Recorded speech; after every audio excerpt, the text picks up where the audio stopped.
أهلا وسهلا بكم مشاهدينا في بودكاست رمضان الحضارة. إليكم ما هو مفيد في شهر رمضان المبارك عن المغفرة.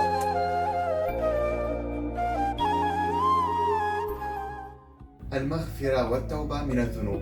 قال رسول الله صلى الله عليه وسلم: والذي نفسي بيده لو لم تذنبون لذهب الله بكم ولجاء بقوم يذنبون فيستغفرون الله فيغفر لهم. وفي حديث آخر قال رسول الله صلى الله عليه وسلم: لو أنكم لم تكن لكم ذنوب يغفرها الله لكم لجاء الله بقوم لهم ذنوب يغفرها لهم. أخبرنا النبي عليه الصلاة والسلام أن لابد من وقوع الذنوب، وأن الله تعالى غفور رحيم، سبق بقضائه وعلمه أن الجن والإنس يذنبون فيتوب الله على من تاب، ويغفر الله لمن يشاء ويعفو عمن يشاء. فلنعلم أن ليس معناها الترخيص في الذنوب، لا، الله نهى عنها وحرمها، ولكن سبق بعلمه أنها توجد، وأنه سبحانه وتعالى غفور رحيم ورؤوف بالعباد. نطلب من الله أن نكون من الذين غفر عليهم ورحمهم في هذه الأيام الفضيلة.